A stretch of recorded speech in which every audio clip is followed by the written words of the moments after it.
I have the pleasure to introduce two of our very own students, undergrad Itoro Atakpa and graduate student Sergio Iram Cantu. They will guide us in a reflection on the life and legacy of Dr. King. We will hear first from Itoro and then followed by Sergio.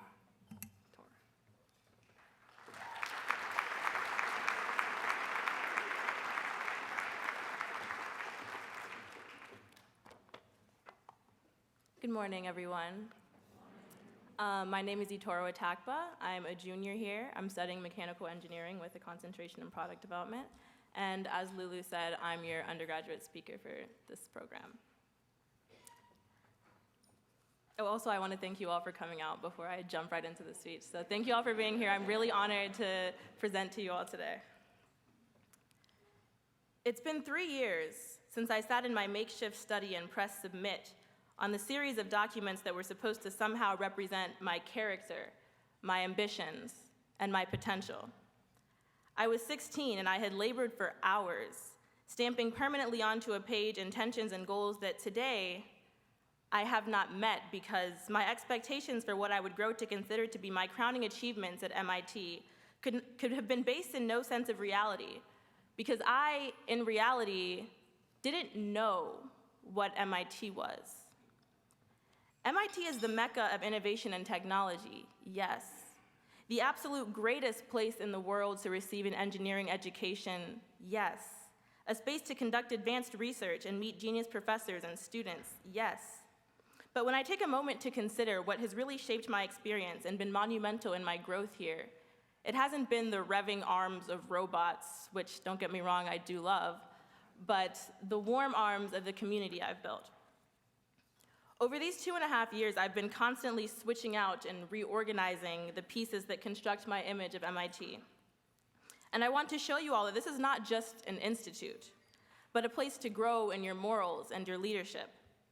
Wide-eyed and anxious in the classic freshman way in the fall of 2013, I did, in a manner of speaking, something that could stop almost anyone in their tracks. I met MIT students. Yes, indeed, the most profound moments in my experience here have been the conversations that I had not with professors or advisors, but with the fresh-faced 20-year-olds who I happened to run into in the dining hall before the chalk-dusted 6:30 study sessions. The young men and women who wore their pajama pants because they were that comfortable with me, sharing experiences that completely floored me and left me grappling for a way to take action. I have, although not been able to fulfill every eager promise on my application, had the opportunity to do something remarkable. I've been able to listen to my peers tell me about their deepest insecurities, their qualms with the Institute. I remember one day about 1.5 years ago wanting to tell my close friends who had been called the N-word and told that they don't belong here, something to the effect of, that couldn't have happened at MIT. But it did. And things just like it have happened again and again.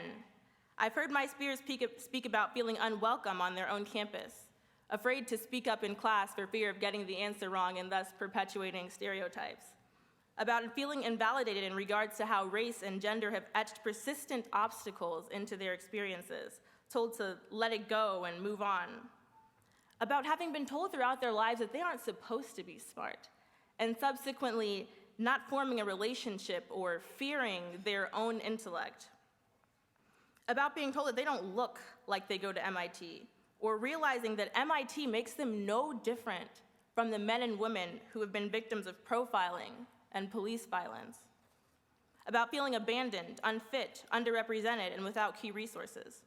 So many times we've laughed helplessly and held hands, asking each other rhetorically how we can possibly achieve complete academic focus when faced with so many problems beyond just the ones on our PSATs. MIT is not just an institute, because it hasn't just given me an education in the traditional sense. MIT introduced me to the people who have infected me with their passion for building a stronger community and a more inclusive society, and inspired me to acquire positions within the Black Students Union and the Black Women's Alliance in order to work towards bettering campus life, opportunity, and our understanding of each other. Unfortunately, because I have held these positions, I can say in a personal, connected sort of way that in this past year in particular, we have truly improved our level of discussion as a community on race. Although we have certainly spoken in some capacity about diversity and equality in the past, we've been more deliberate in engaging the variety of subcommunities and power levels than at any other time since I've been here. We as undergrads have been able to compose a strong list of recommendations.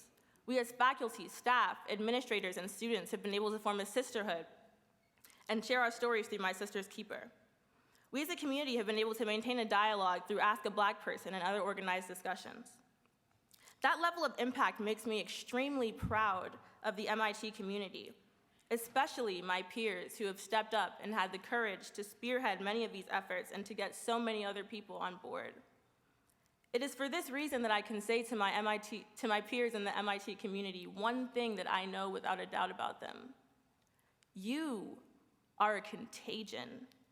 You are everything they say you are in the books and the movies. Your words have this power to hold like glue on the mind that takes them in and then compel that mind to take them in, to share them and spread them. And this is a power that, like all, comes with great responsibility. I challenge you to infect others with your voice. The voices in your head don't have to be a silent and personal affliction. They should be an epidemic on the grounds of our campus. Because you are the revolutionary. You are the difference.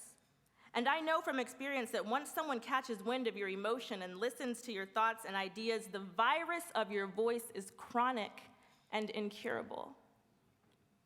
The greatest recent example of this is the aforementioned list of recommendations, which has now received backing from the Academic Council. The list was made possible largely because we have been able to speak amongst ourselves consistently, to the point where we all, through our own or through others' experiences, have this mutual knowing of what our challenges are here at MIT. We all can say in one united voice that we need representation in mental health, and that we need faculty that truly values the well-being of the students, and that we need diversification of our departments, and that we must teach our students at least some basic knowledge about the institutions of racism and how they are harmful to the growth of our society. Thus, as an undergrad who is, in some sense, at least representing some of us here today, I want to invite you all to our table. And what I mean by that is I want us to further this trend of the kind of conversation that made the list of recommendations possible. I want us as the entire MIT community to be deliberate in taking our discussion about diversity down from the emails to the types of everyday conversations that we don't have to suit up for or be careful about. The kind that my peers and I have at the dinner table in McCormick, or the tables in House 2 Kitchen, or the big round table in the BSU Lounge, where we don't have to navigate so carefully that we miss some key points or sentiments.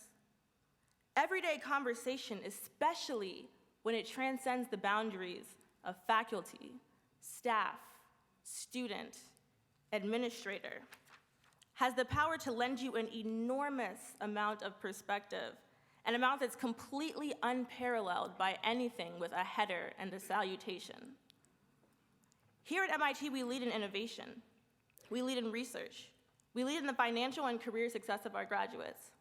And now it is time for us to lead in action, to set an example for our peer institutions on how to conduct community-wide diversity and inclusion efforts.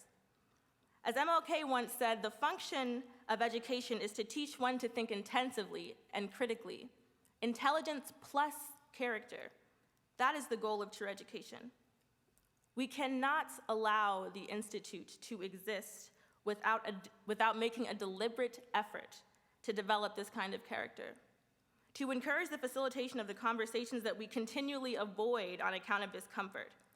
If we truly want continued progress, we have to learn that we are not at the mercy of discomfort. We are not at the mercy of discomfort, and we must learn to overcome it.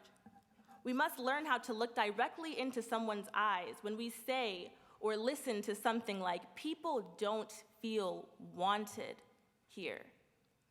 We have to explain and hold accountable. We have to learn how to listen to others' misunderstanding of our sentiments without shutting down. Because in my case, for instance, growing up in a Nigerian household and going to a subpar public Georgia high school and having separated parents and having some relatives who went to MIT before me and some who never made it out of the village, all of these things matter. But we have to be proactive in helping each other to understand why they matter. This is the only way to identify and address the resources that are missing here. I say to my peers, speak. Speak about what can be done better. Speak about how community life can be improved. Speak and others will follow suit because you are a contagion. Infect with your voice, and not every idea will be gold, but every idea has validity and power. We must all speak because we've still got a long way to go here at MIT. Thank you.